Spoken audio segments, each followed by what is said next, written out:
যদি আমরা নার্সিং করতে না পারি, এরা যদি নষ্ট হয়ে যায়, এরা যদি পথ হারা হয়ে যায়, তাহলে এই দেশ ভবিষ্যতে বেশি দূর আগানোর সম্ভাবনা।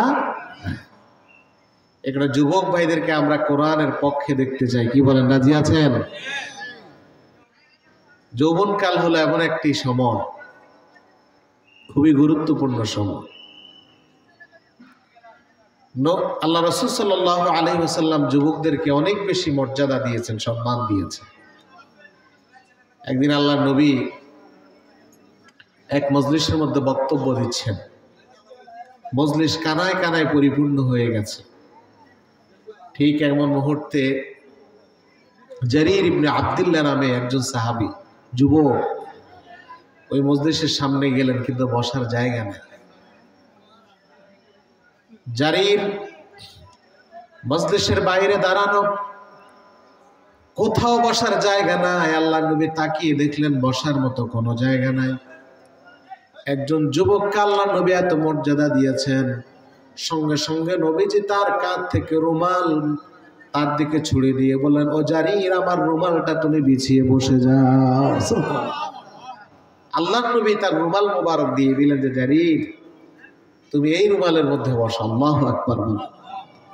সঙ্গে সঙ্গে জারির চোখের পানি ছেড়ে কেঁদে দিলেন, ইয়া রাসূলুল্লাহ, আপনি আমার দিকে এই রুমালটা দিয়েছেন আমি এখানে বসার জন্য। আপনি যে আমার এত মর্যাদা দিয়েছেন, আমি আপনার কাছে কৃতজ্ঞ।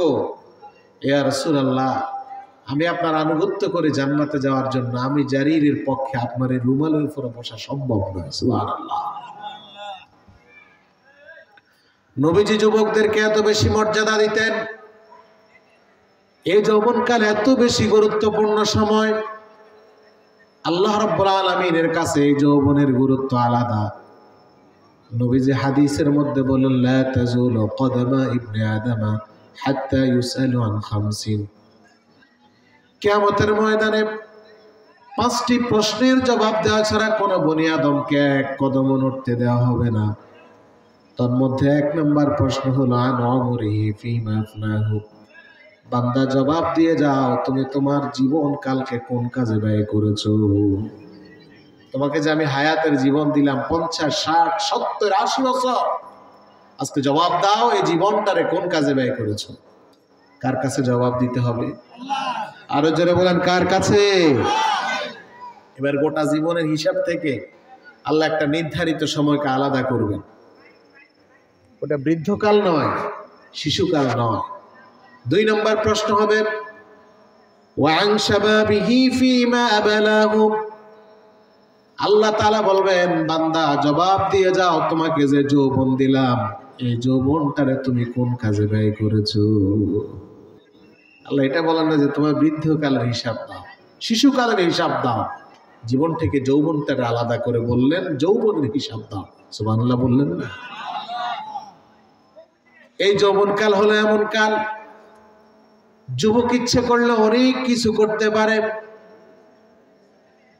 যুবক ইচ্ছা করলে ইসলামের উপকার করতে পারে, ইসলামের জন্য গুরুত্বপূর্ণ ভূমিকা রাখতে পারে। আবার এই যৌবনকালে একজন যুবক যদি ইচ্ছা করে ইসলামের 12টাও বাজাতে পারে। ঠিক কিনা বলে? তার শক্তি আছে, এখন যা ইচ্ছা সে তাই করতে পারে। অন্য হাদিসে নবীজি বললেন, ইগতানিম খামসান ক্বাবলা খামসিন। 5টি জিনিসের পূর্বে 5টা বিষয়কে তোমরা গুরুত্ব দাও। তার মধ্যে একটা হবে ওয়ান শাবাবাকা ক্বাবলা হারামিক। ও বান্দা, তুমি তোমার বার্ধক্য আসার আগে যৌবনকালের গুরুত্ব দাও। কারণ তোমার যখন বৃদ্ধকাল এসে যাবে, মন চাইবে লম্বা সময় একটু নামাজ পড়ার জন্য, লম্বা সময় রুকু সিজদা করে তাসবিহ পড়ার জন্য। কিন্তু তোমার শরীরটা এখন আর তোমার সাপোর্ট দেয় না। আগের মতো রাত্রিবেলায় তাহাজ্জুদ পড়ার জন্য লম্বা সময় দাঁড়ানো যায় না, রুকুতে বেশিক্ষণ থাকা যায় না, বেশিক্ষণ সিজদার মধ্যে থাকা যায় না, মাঝে মধ্যে নামাজের মধ্যে বসে যাওয়া লাগে। ঠিক কিনা বলে? এখন আর শরীরটা আগের মতো নাই। বৃদ্ধ হওয়ার পরে মন চায় যে একটু লম্বা সময় নামাজ পড়ি, কিন্তু শরীর মানে না। ঠিক কিনা বলেন? কারণ ইট ইজ হাই টাইম, এটাই উপযুক্ত সময়। ওয়ান শাবাবাকা ক্বাবলা হারামিক, তোমার বার্ধক্য আসার আগে যৌবনের গুরুত্ব দাও। অনেক যুবক আছে ভাই, বলে যে ভাই নামাজ পড়েন, বয়স হয় না, আছে না নাই? কবে তোমার বয়স হবে? তুমি যে আগামীকাল সকাল পর্যন্ত বেঁচে থাকবা এই গ্যারান্টি কেউ দিতে পারবে? বলেন বলেন, দিতে পারবে? আমি ওই দিন ফেনী মাহফিল করে আসছি, নোয়াখালী রাস্তার মধ্যে মামার বাগিনা মোটর সাইকেলে, তরুতাজা যুবক বাগিনা শেষ, মামা জীবিত আছে। এরকম অসংখ্য ঘটনা ঘটে কি ঘটে না? যে কোনো মুহূর্তে তুমি মরে যেতে পারো। তাহলে তুমি যে বলো আরো কয়েকদিন যাক, সময় আছে। ওয়ান শাবাবাকা ক্বাবলা হারামিক, তোমার বার্ধক্য আসার আগে যৌবনের গুরুত্ব দাও। অন্য হাদিসে নবীজি বললেন, কিয়ামতের ময়দানে মাথার উপরে যখন সূর্য থাকবে, পায়ের নিচে যখন তামার জমিন হবে, এত বেশি গরম, এত প্রচন্ড গরম, মানুষ যখন সহ্য করতে পারবে না, সেই দিন 7 শ্রেণীর লোক আল্লাহ তাআলা তার আরশের নিচে জায়গা দেবেন। তন্মধ্যে এক শ্রেণী হলো ওয়াশাবুন নাশা ফি ইবাদাতিল্লাহ, ওই যুবককে আল্লাহ তাআলা তার আরশের নিচে জায়গা দেবেন যে যুবক তার যৌবন কালকে আল্লাহর ইবাদতে কাটায়। সুবহানাল্লাহ। যে যুবক তার যৌবন আল্লাহর জন্য কাটায়, তাকে আরশের নিচে জায়গা দিবেন কে? আর যারা বলেন কে? এখানে যুবকদেরকে বলছি, ভাই এই যৌবনটাকে আল্লাহর জন্য কাটা। শুধু কিছু যুবক আছে এখন অহেতুক ঘরে বাতের হাইলে নাই, এফাসি হুন্ডা চালায়, আছে না নাই? এমন ভাবে চালায় আর মনে হয় গোটা রাস্তা তার। যখন বলি যে ভাই এরকম করো কেন, বেশি কথা বলবেন না, আমি অমুক ভাইয়ের লোক, আছে না নাই? তো অমুক ভাইয়ের লোক, তুমি তো জানো না অমুক ভাই তো তোমাকে ব্যবহার করছে, সুযোগ আসলে তোমাকে আর চিনবে না, ঠিক কিনা? এগুলো যুবকদেরকে বলছি, নেতা বাছাই করতে একটু হিসাব নিকাশ করবা। নেতা যদি ভালো হয় তাহলে তার অবস্থান লোকেরা ভালো হওয়ার সম্ভাবনা আছে না নাই? আর নেতাটা যদি খারাপ হয়, কর্মীরাও খারাপ। কারণ কোন লোক যদি হুজুরের হাতে ধরেন আতর, হুজুরের সাথে মুসাফা করলে আতর লাগবে, গ্রাম লাগবে, লাগবে না? মানে আপনি আতর লাগাইছেন। আর যে লোকটা সিগারেট খায়, ও কাটা না, আছে না জাতীয় লোক, ওর সাথে হাত মিলাইলে আপনার থেকে কেমন লাগবে? হাতে দুর্গন্ধ লাগবে না? মনে হবে যে আপনি মনে খাইছেন। আমি একবার এক লোকের সাথে হাত মিলাইলাম, এখন দেখি আমার হাতের তো সিগারেটের দুর্গন্ধ। এখন যদি কেউ আমার সাথে হাত মিলায়, তার হাতে গন্ধ লাগবে, সে কে বলে হুজুর তো এটা। এখানে ভালো মানুষের সংস্পর্শ যদি কেউ যায়, সেও ভালো হয়। আর খারাপ নেতার সংস্পর্শ যদি কেউ যায়, সেও খারাপ হয়, ঠিক কিনা বলেন? সুহবতে সালেহ তোরা সালেহ কুনাদ, সুহবতে তলে তোরা তলে কুনাদ।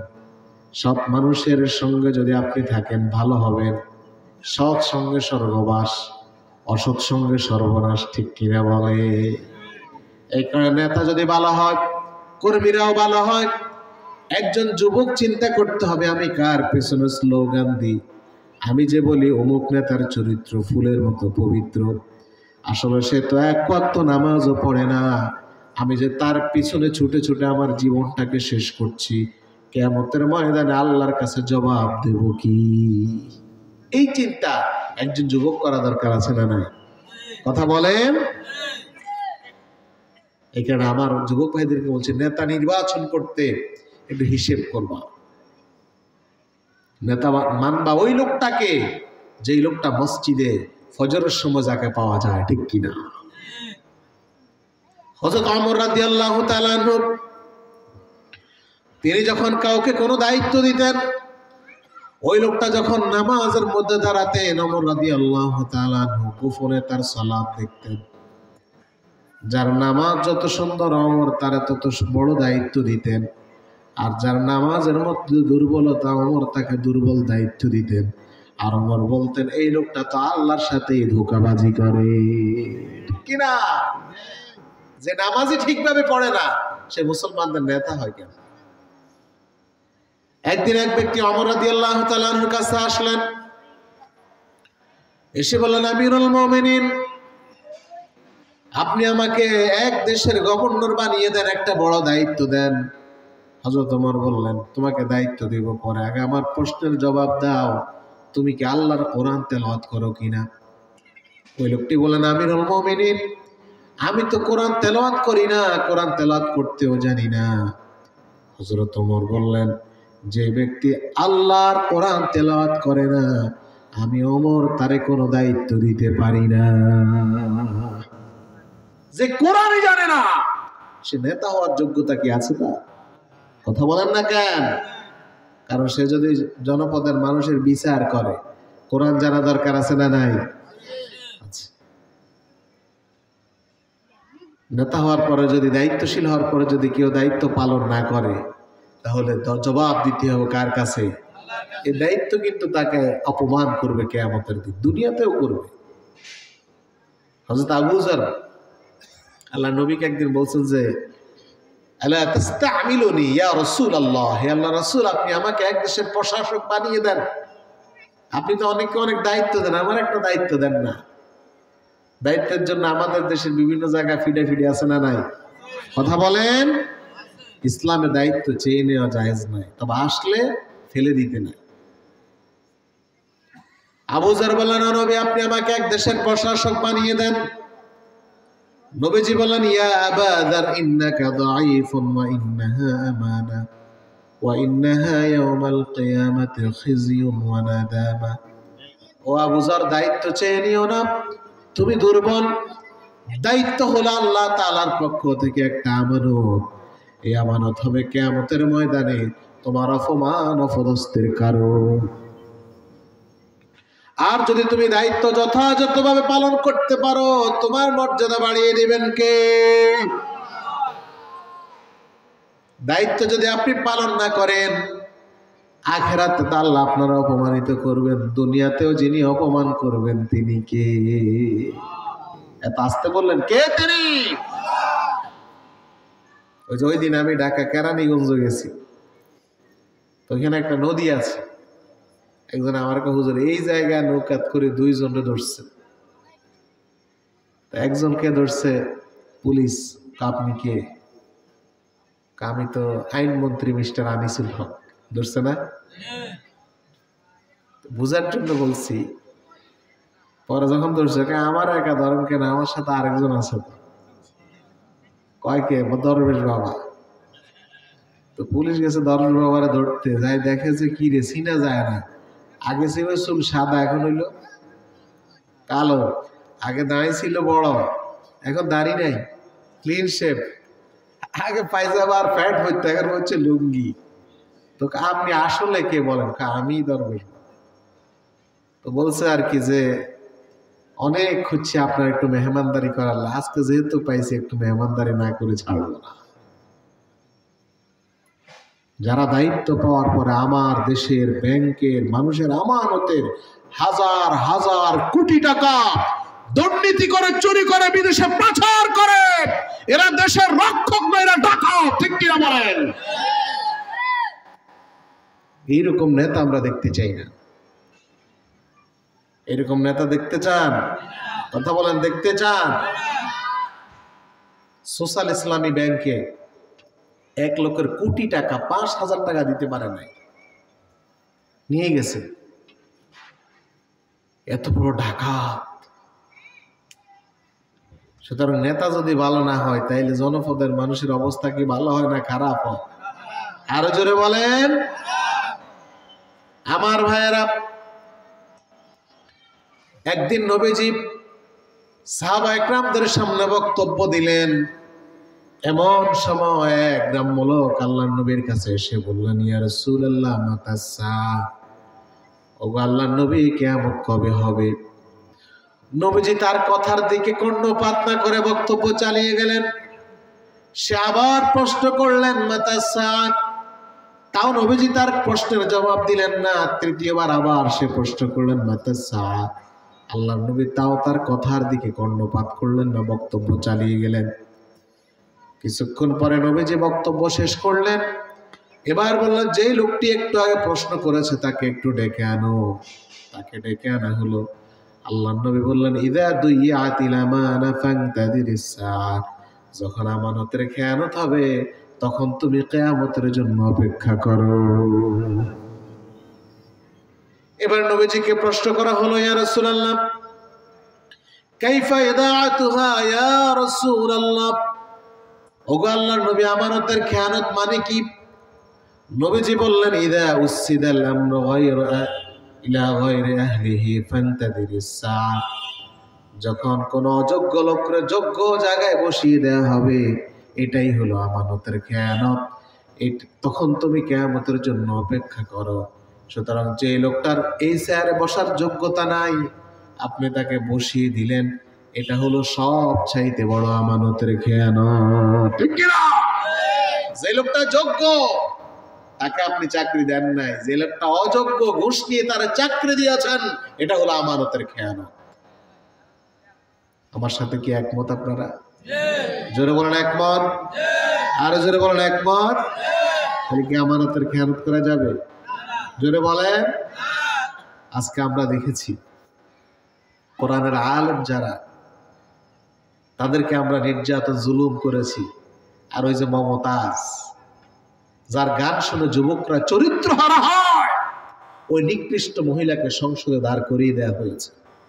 সে গান গাইছে, আবার বলে কি জানেন? বলে যে আমি কোরআন শরীফ পুরো তাফসীর করছি, সিয়াসের তার হাদিস সব আমি জানি, যার কথা শুনলে শয়তানেও হাসে। তুমি এমন কোরআন পড়ছো, হাদিস পড়ছো, যেটা তোমার মাথায় কাফলটা পর্যন্ত উঠাতে পারে নাই। তার মানে তুমি 31 পারা থেকে পড়ছো। ঠিক কিনা বলেন? কত দুর্ভাগ্য আমাদের জন্য। একজন নিকৃষ্ট মানের মহিলা, সে বলছে আমি সব কোরআন সব জানি। এটা কি আমানতের খেয়ানত না? বলেন জোরে বলেন, আমানতের খেয়ানত না? আল্লাহ কোন জাতিকে এমনিতে অপমান করে না। যখন সীমা ছাড়িয়ে যায় তখনই আল্লাহ ধরেন। আদর্শ নেতা ছিলেন মুহাম্মদুর রাসূলুল্লাহ। আদর্শ নেতা কে? মুহাম্মদুর রাসূলুল্লাহ সাল্লাল্লাহু আলাইহি ওয়াসাল্লাম। যেই নবীর চরিত্রের সার্টিফিকেট স্বয়ং আল্লাহ রাব্বুল আলামিন দিলেন, ইন্নাকা লাআলা খুলুকিন আযীম। হে নবী, নিশ্চয় আপনি উত্তম চরিত্রের উপরে প্রতিষ্ঠিত। সুবহানাল্লাহ। সার্টিফিকেট কে দিলেন? আল্লাহ যে সার্টিফিকেট দেয়, এটাকে খণ্ডানোর ক্ষমতা পৃথিবীর কারো আছে? জোরে বলেন, আছে কারো? নেই। আমার নবী কেমন নেতা ছিলেন একটা উদাহরণ দিচ্ছি। একটা মানুষ কি ভালো না খারাপ, এটা কেউ না জানলে একজনও জানে, সেটা হলো ঘরের স্ত্রী। ঠিক কিনা বলো? ঘরের স্ত্রী ঠিকই জানে এই লোকটা কত নাম্বার। নবীজির উপর যখন ওহী নাজিল হলো, ওহীর চাপ সইতে না পেরে আল্লাহর নবী খাদিজা রাদিয়াল্লাহু তাআলা আনহার কাছে এসে বলেন, জাম্মিলুনি জাম্মিলুনি, খাদিজা তুমি আমার কম্বল দাও, আমি তো জ্বরে আক্রান্ত। খাদিজা চিন্তা করলেন, এই লোকটা তো এত হতাশ হওয়ার কথা নয়, কারণ ওর মধ্যে তো অনেকগুলো গুণ আছে। তিনি জানতে পারলেন এটাই হলো শেষ নবীর আলামত। সুবহানাল্লাহ। এবার খাদিজা রাদিয়াল্লাহু তাআলা আনহা বিশ্বনবীকে সান্ত্বনা দিলেন, কাল্লা আবশির, ও নবী আপনি হতাশ হন কেন? আপনি সুসংবাদ গ্রহণ করুন। ইন্নাল্লাহা লা ইউখজিকাল্লাহু আবাদা, নিশ্চয় রব্বুল আলামিন কোনদিন আপনারা অপমানিত করবে না। আপনার মধ্যে এমন অনেক গুণ আছে যে গুণের কারণে আপনাকে আল্লাহ তাআলা অপমানিত করবে না। আপনার গুণ হলো ইন্নাকা লাতাসিলুর রাহিমা, আপনি আত্মীয়তার সম্পর্ক রক্ষা করেন। ওয়া তাহমিলুল কাল্লা, আপনি মানুষের বোঝা বহন করেন। ওয়া তাকরিদ দাইফ, আপনি মেহমানদারি করেন। ওয়া তাকসিবুল মাদুম, আপনি অসহায় গরিবের জন্য খাবারের ব্যবস্থা করেন। ওয়া তুআইনু আলা নাওয়াইবিল হক, আপনি প্রাকৃতিক দুর্যোগের সময় মানুষের পাশে গিয়ে দাঁড়ান। ওয়া তাসদুকুল হাদিস, ও নবী 15 বছর ইতিমধ্যে আমি আপনার সাথে সংসার করেছি, আমি দেখেছি আপনি জীবনে একটা মিথ্যাও বলেন নাই, যা বলেছেন সত্য বলেছেন। 15 বছর সংসার করার পরে স্ত্রী বলছেন আমি 15 বছরে দেখেছি আপনি কোনো মিথ্যা বলেন নাই, সব সত্য বলেন। সুবহানাল্লাহ বললেন না? কোন স্ত্রী বলতে পারবে যে আমার স্বামী 15 বছরে মিথ্যা বলে নাই? কেউ যদি জিজ্ঞাসা আপনার স্বামী কেমন, মানুষের স্বর্ণ কেউ যে ভালো মানুষ, মিথ্যে মিথ্যে কেউ নম্বর 1 সিটি আছে না এরকম? কারণ স্ত্রীর সাথে যা মিথ্যা কথা বলে অনেকে, দোকানে বসে আড্ডা দেয়, স্ত্রী ফোন করে ঘরে আসেন, বাচ্চা কাঁদে, আমি রান্না করি, আমার জরুরি কাজ আছে, আর এতে বউটা টানা আছে না নাই? সত্য বললো না মিথ্যা বললো? এটা হলো তার জরুরি কাজ। আমার নবী এমন নেতা ছিলেন, মানুষের ক্ষতি করেন নাই। ওয়াতাহমিলুল কাল্লা ওয়া তাকসিবুল মা'দুম ওয়া তু'ইনু আলা নাওয়াইবিল হক, মানুষকে খাওয়াতেন, মানুষের বোঝা নিতেন, দুর্দিনে মানুষের পাশে দাঁড়াতেন। সুবহানাল্লাহ বললেন না? আমরা এমন ব্যক্তিকে যুবকরা নেতা মানবো, যে নেতা দুর্দিনে মানুষের পাশে দাঁড়াবে, ঠিক কিনা বলেন? যে নেতা আমার খবর নেয় না, বিদেশে গাড়ি বাড়ি করে, ওর নেতা মানা যাবে? আবু বকর রাদিয়াল্লাহু তাআলা আনহু কেমন দায়িত্বশীল ছিলেন? আল্লাহর নবী একদিন সাহাবায়ে কেরামদেরকে প্রশ্ন করলেন, মান আসবাহা মিনকুম লিয়াওমা সাইমান, তোমাদের মধ্যে কে আছো আজকে নফল রোজা রেখেছে? সবাই চুপ রইলেন। আবু বকর রাদিয়াল্লাহু তাআলা আনহু দাঁড়িয়ে বললেন, না ও নবী, আজকে আমি নফল রোজা রেখেছি। এবার নবীজি বলেন, মান তাবিআ মিনকুম লিয়াওমা জানাজা, তোমাদের মধ্যে কে আছো আজকে জানাজার নামাজ অংশগ্রহণ করেছো? সবাই চুপ। আবু বকর বলে, না ও নবী, আমি আজকে জানাজার নামাজ পড়েছি। এবার নবীজি বললেন, ওয়ামান আদা মিনকুম লিয়াওমা মারিয়াদান, তোমাদের মধ্যে কে আছো আজকে একজন রুগ্ন ব্যক্তির সেবা করেছো? সবাই চুপ রইলেন। তাও আবু বকর রাদিয়াল্লাহু তাআলা বললেন, না ওগো আল্লাহর নবী, আমি আবু বকর আজকে একজন রুগ্ন ব্যক্তির সেবা করেছি। ওয়ামান আত'আমা মিনকুম লিয়াওমা মিসকিনান, এবার নবীজি বললেন, তোমাদের মধ্যে কে আছো আজকে একজন অসহায় মিসকিনের মুখে খাবার তুলে দিয়েছো? সবাই চুপ রইলেন। আবু বকর রাদিয়াল্লাহু তাআলা আনহু বলেন, না ওগো আল্লাহর নবী, আমি একজন অসহায় মিসকিনের মুখে খাবার তুলে দিয়েছি। নবীজি 4টি প্রশ্ন করলেন, 3টাই মানবতার কল্যাণের সাথে জড়িত। প্রত্যেকটা প্রশ্নের জবাবে আবু বকর রাদিয়াল্লাহু তাআলা আনহু বললেন, আমি। আল্লাহর নবী এবার খুশি হয়ে সুসংবাদ দিলেন, যে লোকটি একসাথে এতগুলো ভালো কাজ করলো, রব্বুল আলামিন অবশ্যই তাকে জান্নাত দিয়ে দেবে। এখানে নেতা তো তিনি, যিনি মানুষের পাশে দাঁড়াতে জানে, ঠিক কিনা বলেন? যুবক ভাইদেরকে বলছি, নেতা বানাতে খুব সতর্ক। আন্দাজে নেতার পিছনে খপ্পরে পড়ে নিজের জীবনকে শেষ করা যাবে না।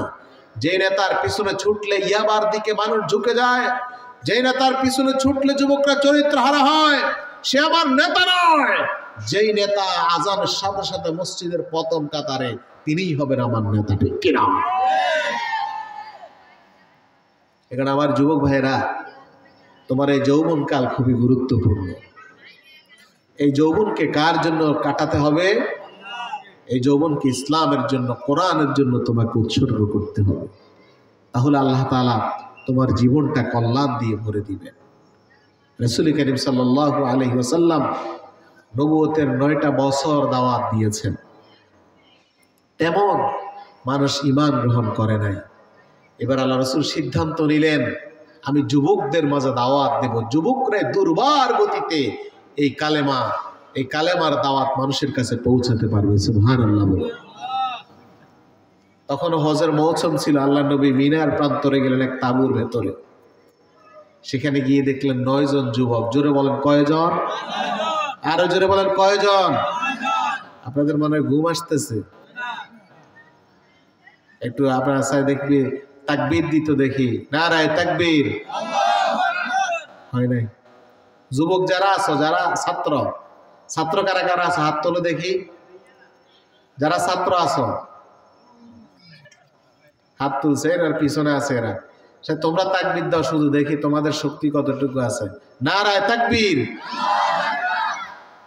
এবার মুরব্বীরা আছেন যারা, তারা দেন তো দেখি নারায়ে তাকবীর। সবাই মিলে দেন তো নারায়ে তাকবীর। এই তো এবার বুঝা যায় যে আপনারা আছেন, আপনারা আছেন তো। আল্লাহু আকবার মানে কে বড়? আরো জোরে বলেন কে বড়? এটা কোনো দলের স্লোগান? আল্লাহু আকবার মানে আল্লাহ বড়। একটু পরে যে নামাজ পড়বো, প্রত্যেক রাকাতে রুকুতে যাইতে, সেজদা যাইতে, উঠতে কি বলবো? আজান দেব কি দিয়ে? এখন আল্লাহু আকবার এটা হলো আন্তর্জাতিক স্লোগান। সুবহানাল্লাহ বলেন। মুসলমানদের জন্য একটা স্লোগান বানায়, সেটা হলো নারায়ে তাকবীর, আল্লাহু আকবার। ঠিক কি না? এই তাকবীরকে ভুলে গেলে চলবে না আমার ভাইয়েরা। সুতরাং যুবকদেরকে আল্লাহ রাসূল টার্গেট করলেন। মিনার প্রান্তরে গেলেন, এক তাঁবুর ভেতরে 9 জন যুবককে পেলেন। আল্লাহর নবী বললেন, ও যুবকেরা তোমরা এখানে কেন আসছো? যুবকেরা বললেন, আমরা 2 কারণে আসছি। তারা তো জানে না কে তাদেরকে প্রশ্ন করলো। তারা বললেন, 1 নাম্বার কারণ হলো হজের জন্য আসছি। 2 নাম্বার কারণ হলো আমরা শুনতে পেয়েছি মক্কার জমিনে সর্বশেষ নবীর আগমন ঘটেছে, ওই নবীকে এক নজর দেখার জন্য এসেছি। নবীজি বলছেন হজের জন্য আসছে, হজের কাজ তো চলছে। আর যেই নবীকে দেখার জন্য তোমাদের মধ্যে আগ্রহ, সেই নবীকে দেখার জন্য কোথাও যাওয়া লাগবে না, তিনি তোমাদের সামনে আছেন। এবার ওই হজের সড়ক পরে তারা চলে গেলেন। ওই 9 জন থেকে 7 জন আসলেন পরের বছর, আরো 5 যোগ হলো। 7 5 কত? জোরে বলেন কত? এবার নবী যে 12 জন যুবককে লক্ষ্য করে নসিহত করলেন। 1 নাম্বার লা তুশরিকু বিল্লাহি শাইআ। আল্লাহর নবী বললেন, ও যুবকেরা তোমরা এক আল্লাহর আনুগত্য করবা, আল্লাহর সাথে অন্য কাউকে অংশীদার করবা না। আল্লাহ কয়জন? আল্লাহ ছাড়া আর কোন রব আছে? সুতরাং এর মানে হলো যে লোকটা মসজিদের রুকু সেজদার মধ্যে আল্লাহর কাছে মাথাটা নোয়ায়, আল্লাহকে রুকু সেজদা করে, ওই লোকটা কোনো বাবার দরবারে, কোনো মাজারে, কোনো পীরের দরবারে কোথাও মাথা নত করতে পারে। আল্লাহ ছাড়া কারো কাছে মাথা নোয়ানোর নামই হলো শিরক। ঠিক কি না? এইখানে আল্লাহ রাব্বুল আলামিন ঈমানদারদেরকে বললেন, ইয়া আইয়ুহাল্লাযীনা আমানু রুকউ ওয়াসজুদু ওয়া'বুদু রাব্বাকুম ওয়াফআলুল খায়রা লাআল্লাকুম তুফলিহুন। হে ঈমানদারগণ, তোমরা রুকু করো, সিজদা করো, যে রব তোমাদেরকে সৃষ্টি করেছেন সেই রবকে তোমরা রুকু এবং সিজদা করো। এই ঘোষণা যিনি দিলেন তিনি কে?